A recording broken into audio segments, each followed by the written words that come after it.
নারীরা হাতে চুড়ি অথবা নাকের ফুল না পড়লে স্বামীর কি ক্ষতি হয়? এই প্রশ্নটা অনেকে আমাদেরকে করেন। মাঝে মাঝে এই মেসেজ আসে যে হুজুর, স্ত্রী যদি নাকে ফুল না পড়ে বা হাতে চুড়ি না পড়ে তাহলে স্বামীর নাকি অমঙ্গল হয়, স্বামীর নাকি হায়াত কমে যায়, স্বামীর নাকি বিভিন্ন বালা মুসিবত বিপদ আপদ সবসময় লেগেই থাকে এবং সংসার থেকেও নাকি বরকত ছিনিয়ে নেয়।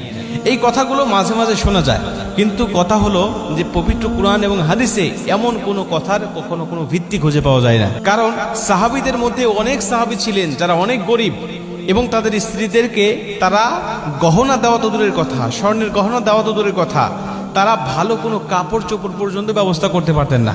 সাহাবীদের মধ্যে এমনও সাহাবী ছিলেন যারা নামাজ পড়ে, ফরজ নামাজটা পড়ে বাসায় চলে যেতেন এবং গিয়ে তার পরনের যে কাপড়টা, এই কাপড়টা স্ত্রীকে দিতেন আর উনি গর্তের মধ্যে নামতেন আর ওই স্ত্রী ওই কাপড়টা পরিধান করে নামাজ পড়তো। মানে ভালো একটা কাপড় বলতে শুধু স্বামী স্ত্রী দুজন মিলে একটা কাপড় ছিল, অতএব তাদের গহনা থাকার তো কোনো প্রশ্ন আসে না। এবং আরেকটা হাদিস আমি আপনাদেরকে বলি, আল্লাহ রাসূল সাল্লাল্লাহু আলাইহি ওয়াসাল্লাম একজন সাহাবী, তার স্ত্রীর কোনো গহনা ছিল না। সাহাবীরা তাকে জিজ্ঞাসা করলেন যে তোমার স্ত্রীকে তুমি কোনো গহনা দেও নাই কেন?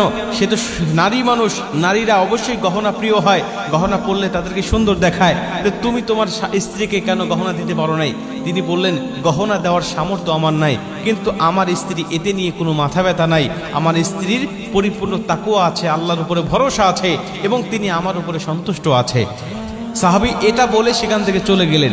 হযরত ফাতেমা রাদিয়াল্লাহু তাআলা আনহুর জীবনী দেখেন, আলী রাদিয়াল্লাহু তাআলা আনহু ফাতেমা রাদিয়াল্লাহু তাআলা আনহাকে কি দিয়েছিলেন, তার দেওয়ার মতো কি ছিল, অথচ তারপরেও তাদের মধ্যে কোনো ভালোবাসার কমতে ছিল না এবং আলী রাদিয়াল্লাহু তাআলা আনহুর কোনো ক্ষয়ক্ষতি কিন্তু হয় নাই। আল্লাহ পাক তাকে বিভিন্নভাবে আল্লাহ তাকে হেফাজত করেছেন, কিন্তু তার স্ত্রী